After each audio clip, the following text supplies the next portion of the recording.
बिस्मिल्लाहिर्रहमानिर्रहीम। अस्सलाम वालेकुम। आज का ये लेक्चर होगा about solution of examples of chapter number 4। तो ये तमाम एग्जांपल के सॉल्यूशन को डिस्कस किया जाएगा इस लेक्चर में। तो एग्जांपल नंबर 4.1 है सबसे पहले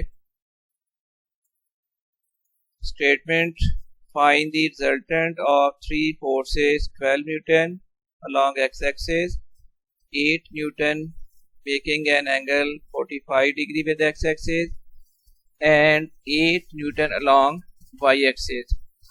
तो देखिए F1 फोर्स जिसकी वैल्यू है 12 न्यूटन और ये फोर्स चूँकि एक्स एक्सिस के अलॉन्ग एक्ट करती है तो किसी भी फोर्स की डायरेक्शन भी हमने एक्स एक्सिस से ही कंसीडर करनी होती है। एक्स एक्सिस के साथ जो फोर्स का एंगल होगा, अब ये फोर्स खुद अलॉन्ग एक्स एक्सिस के अलॉन्ग है तो फिर इसका एंगल 0 डिग्री हो जाएगा। सो F1 इक्वल्स टू 12 न्यूटन और थीटा 1 की value 0 degree. Second force F2 है 8 न्यूटन और इसका एंगल की वैल्यू है 45 डिग्री। और थर्ड जो फोर्स है वो चूँकि अलॉन्ग वाई एक्सिस है, एक्स एक्सिस से फिर वाई एक्सिस का एंगल बनेगा 90 डिग्री। तो F3 के लिए फिर थीटा 3 की वैल्यू आ जाएगी 90 degree. F3 equals to 8 Newton और इसके लिए एंगल की वैल्यू है 90 न्यूटन। ये इसको सॉल्व करने के दो मेथड्स हैं। एक ग्राफिकल मेथड है जिसमें ये फिगर्स ड्रा करनी पड़ेगी आपको, वो काफ़ी लेंथी प्रोसेस है और उसमें एक्यूरेसी कम होती है। दूसरा मेथड है कैलकुलेशन मेथड जिसमें टाइम कम लगेगा और इसमें एक्यूरेसी बहुत ज़्यादा होती है इसके सॉल्यूशन में। तो एनी हो, इसलिए हमने कैलकुलेशन का मेथड यूज़ करना है यहाँ पर। तो हमने रिजल्टेंट फोर्स की मैग्नीट्यूड और उसकी डायरेक्शन फाइंड करनी है। तो इससे पहले हमें फाइंड करना पड़ेगा magnitude of x component of resultant force, फिर हम फाइंड करेंगे y component of resultant force और उसके बाद फिर हम रिजल्टेंट फोर्स का मैग्नीट्यूड और डायरेक्शन मालूम करेंगे। अब x component of resultant force equal to हो जाएगा sum of x components of all the forces to be added. Fx equals to F1x plus F2x plus F3x। F1 है x component of force F1, F2 है x component of force F3, इसी तरह F3 है x component of force F3। और अब x component के calculate करने का फार्मूला है F cos theta. F1x equal to आ जाएगा F1 cos theta 1। Similarly plus फिर आ जाएगा F2 cos theta 2 plus F3 cos theta 3। अब F1 और थीटा 1 फिर F2 थीटा 2 और F3 और थीटा 3 की वैल्यू पुट कर लेनी है। तो F1 की वैल्यू है 12, तो 12 cos 0 degree plus 8 cos 45 degree plus आ जाएगा 8 cos 90 डिग्री। इसके बाद कैलकुलेटर का काम है। cos 0 डिग्री की वैल्यू आप कैलकुलेटर से मालूम करोगे तो ये इसकी वैल्यू होती है 1। तो फिर ये Fx की इक्वल टू आ जाएगा 12 into 1 plus 8 into cos 45 degree की वैल्यू है 0.707 प्लस 8 इंटू cos 90 की वैल्यू है 0। तो ये फिर इक्वल टू आ गया 12 प्लस 5, इसका 8 को अगर 0.707 से मल्टीप्लाई कर लेंगे तो ये आंसर आ जाएगा 5.656 प्लस 8 इंटू 0 का आंसर हो जाएगा 0। तो ये अब ऐड करने के बाद Fx की वैल्यू आ जाएगी 17.656 न्यूटन। ये आ गई x कंपोनेंट की वैल्यू। इसी तरह अब हम फाइंड करेंगे y component of resultant force. तो y component of resultant force equals होगा sum of y components of all the forces. Fy equals आ जाएगा F1y plus F2y plus F3y और y कंपोनेंट के कैलकुलेट करने का फार्मूला है जो कि आप रेजोल्यूशन ऑफ फोर्स में पढ़ चुके हो। F sine theta.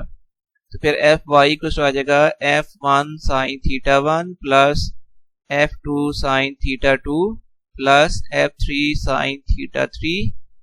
तो अब इनकी वैल्यूज पुट करें, 12 साइन 0 प्लस आ जाएगा 8 sine 45 degree plus 8 sine 90 degree. तो 12 इंटू साइन 0 की वैल्यू 0 प्लस 8 इंटू 0.707 साइन 45 की वैल्यू 0.707 की इक्वल है, प्लस फिर 8 इंटू साइन 90 की वैल्यू आ जाएगी इक्वल टू 1। फिर 12 इंटू 0 0 आ गया, 0 प्लस ये मल्टीप्लाई करने के बाद आ जाएगा 5.656 प्लस 8। ऐड करोगे तो ऐड होने के बाद एफ वाई की वैल्यू आ गई है 13.656 न्यूटन। हम अब तक फाइंड कर चुके हैं x component of resultant force और फिर हमने फाइंड कर लिया है y component of resultant force. तो फिर magnitude of resultant force equal to होता है F equal to square root F x square plus F y square. अब इनमें वैल्यूज पुट करें तो ये इक्वल टू आएगा square root 17.656 square plus 13.656 square. तो 17.656 का स्क्वायर होगा 311.7343 प्लस फिर आ जाएगा 186.4863। इनको अगर दो वैल्यू को ऐड करेंगे तो ये वैल्यू आती है 498.2206 और फिर इसका अगर स्क्वायर रूट भी कर लें तो f की वैल्यू आ जाएगी 22.32 न्यूटन। ये तो आ गया मैग्नीट्यूड ऑफ रिजल्टेंट फोर्स। अब हम फाइंड करेंगे डायरेक्शन ऑफ रिजल्टेंट फोर्स। तो डायरेक्शन ऑफ रिजल्टेंट फोर्स के लिए फार्मूला होता है theta equals to tan inverse F y over F x. ये आ जाएगा tan inverse 13.656 over 17.656 equals to आ जाएगा tan इनवर्स 0.773448। और अगर इसका कैलकुलेट से आप tan इनवर्स कर लोगे तो ये वैल्यू आती है 37.72 डिग्री और ये एंगल होगा विद एक्स एक्सिस। तो ये एंगल है डायरेक्शन ऑफ रिजल्टेंट फोर्स। और इसके बाद नेक्स्ट फिर न्यूमेरिकल है, एग्जांपल है 4.2।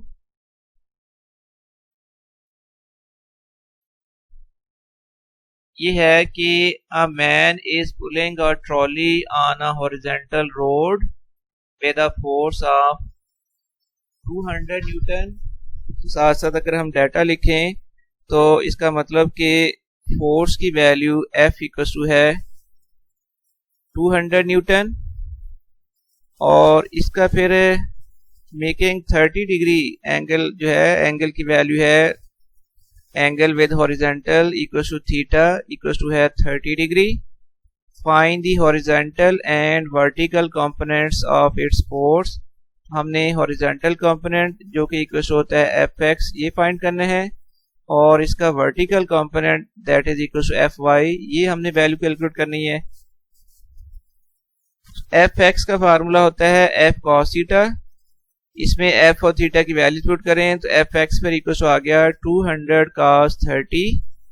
200 cos 30 की वैल्यू 0.866 मल्टीप्लाई करने के बाद ये आंसर आ जाएगा एफ एक्स इक्वल टू आ गया 173.2 न्यूटन। सिमिलरली एफ वाई को कैलकुलेट करने का फार्मूला है एफ साइन थीटा।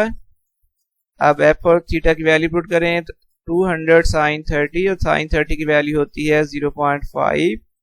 ये फिर 200 मल्टीप्लाइड बाई आ जाएगा 0.5, इसकी वैल्यू फिर आ जाएगी 100 न्यूटन। तो एफ एक्स की वैल्यू आ गई है 173.2 newton and F y is equal to है 100 न्यूटन। नेक्स्ट फिर एग्जांपल है 4.3, बहुत इजी एग्जांपल है। A mechanic tightens the nut of a bicycle using a 15 centimeter long spanner। ये है moment arm L equals to 15 centimetre और metre में convert करने के लिए हमने कहा दिया 15 divided by 100 metre.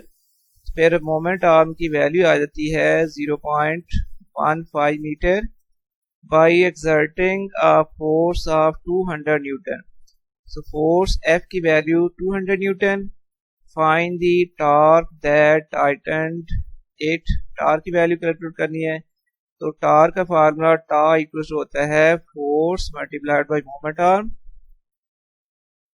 F multiplied by L। 200 multiplied by आ जाएगा 0.15 और फिर इसका आंसर आ जाएगा 30 और इसका यूनिट होता है newton metre. So required torque equal to आ गया 30 न्यूटन मीटर। नेक्स्ट फिर एग्जांपल है अब 4.4। ये फिगर से रिलेटेड है। A meter rod is supported at its middle point O as shown in figure।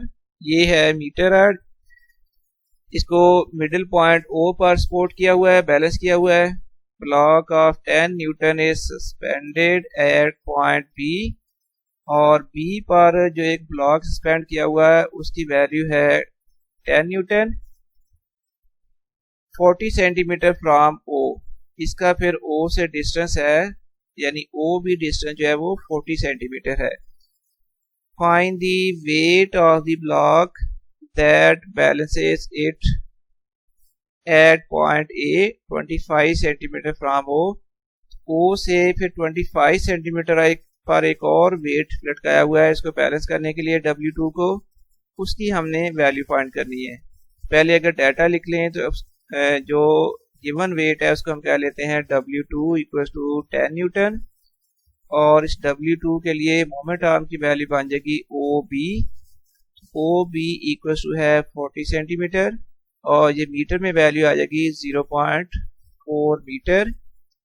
OA की वैल्यू है 25 सेंटीमीटर और मीटर में ये वैल्यू आ जाएगी 0.25 metre.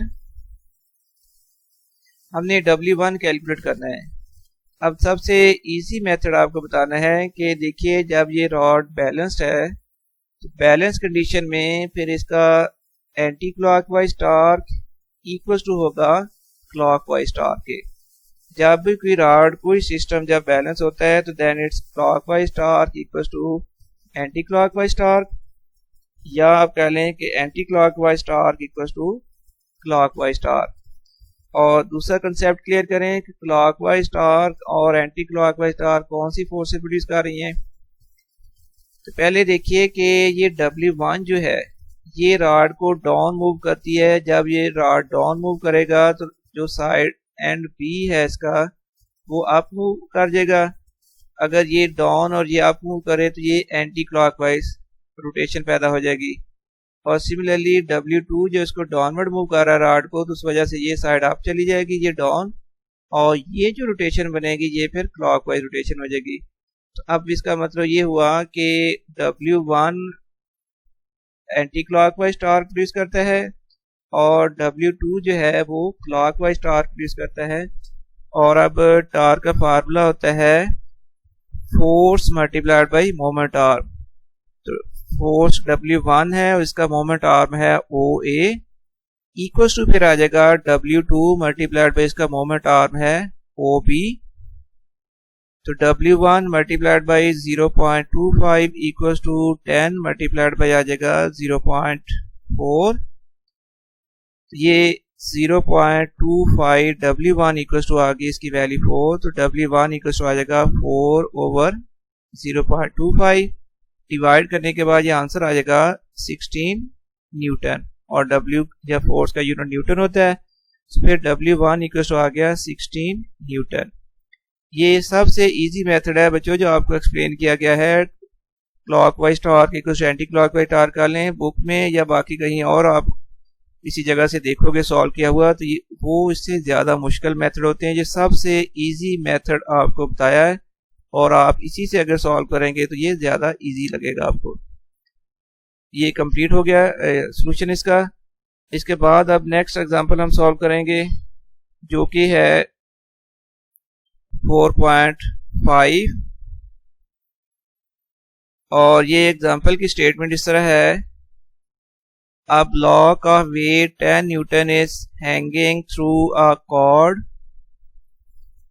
as shown in figure. Find tension in the cord. तो weight W equals to 10 Newton और tension T जो है वो हमने कैलकुलेट करनी है। तो देखिए जब ये सिस्टम बैलेंस है तो सीधी सी बात है टेंशन इक्वल्स टू वेट। तो फिर tension equals to weight, T की value W equals to 10 newton. So required tension equals to आ गया 10 न्यूटन। ये बहुत इजी है, कोई इसमें कैलकुलेशन नहीं है, जस्ट आपने टेंशन इक्वल्स टू वेट कर देना है तो वो रिक्वायर्ड आंसर आ जाएगा। इसके बाद है जी example 4.6। A uniform rod of length 1.5 meter is placed over a wedge at 0.5 meter from its one end। देखिए ये इसका एंड A है और ये इसका एंड B है। एक एंड A से ये 0.5 मीटर पर बैलेंस किया हुआ है, जिस तरह ये शो कर दिया है। और फिर अ force of 100 Newton is applied at one of its ends. इस साइड पर जो फोर्स लगाई गई है वो F की वैल्यू है 100 न्यूटन। नियर दी वेज यानी वेज के करीब वाला जो एंड है वहां पर 100 न्यूटन की फोर्स अप्लाई की गई है। To keep its horizontal find the weight of the rod and reaction of the veg.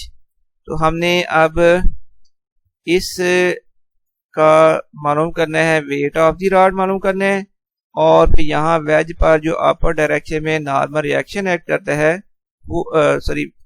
वो नॉर्मल रिएक्शन कैलकुलेट करना है और वेट कैलकुलेट करना है। तो देखिए जब ये रॉड यूनिफॉर्म रॉड है तो फिर इसका जो वेट एक्ट करेगा वो इसके सेंटर ऑफ ग्रेविटी पर एक्ट करेगा और यूनिफॉर्म रॉड होने की वजह से इसका सेंटर ऑफ ग्रेविटी हो जाएगा इसके सेंटर पर। तो ये इसका वेट यहाँ पर ऐड करता है, ये यहाँ पर G लिखा हुआ है। और देखिए इसकी टोटल लेंथ थी 1.5 मीटर और इसका सेंटर तक डिस्टेंस हो जाएगा 0.75 मीटर। एनी हो अब ये डाटा हम लिख लेते हैं। पहले अगर हम डाटा लिख लें F equals to 100 newton, OA इसके लिए मोमेंट आर्म की value OA equals to 0.5 metre, OG point ये आ जाएगा 25 मीटर और फिर हमने कैलकुलेट करना है वेट W और नॉर्मल रिएक्शन R। एक बार फिर देखिए कि अगर ये रॉड बैलेंस है तो फिर इसका क्लॉकवाइज टॉर्क इक्वल्स हो जाएगा एंटी क्लॉकवाइज टॉर्क।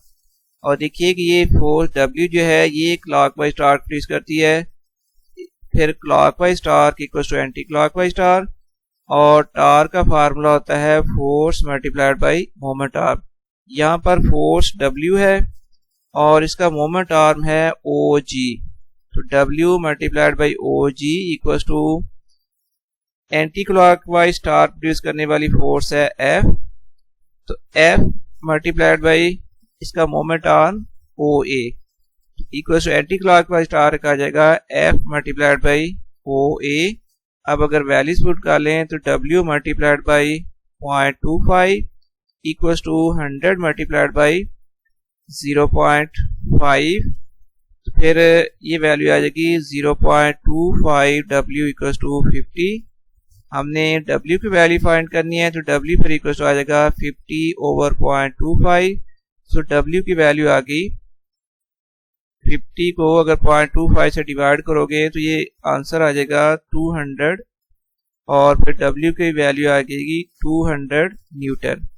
और इसके बाद रिएक्शन ऑफ द वेट तो वो इक्वल्स टू देखिए रिएक्शन होगा अपर डायरेक्शन में और टोटल अपवर्ड रिएक्शन जो है वो इक्वल्स टू होगा टोटल डाउनवर्ड फोर्स और total downward force equals to है फोर्स F प्लस W। तो ये F प्लस W जो टोटल डाउनवर्ड डायरेक्शन में फोर्स ऐड कर रही है तो इसके इक्वल हो जाएगा रिएक्शन R।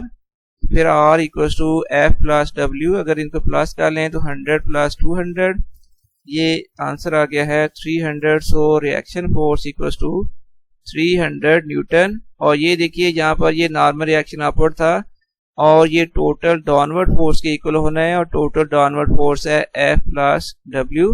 इस तरह हमने नॉर्मल रिएक्शन कैलकुलेट कर लिया 100 प्लस 200 और इसके साथ ही ये एग्जांपल कंप्लीट हो गई है, बल्कि इस चैप्टर की तमाम एग्जांपल अब कंप्लीट कर चुके हैं हम। और अब मुझे इजाज़त, अल्लाह हाफिज़।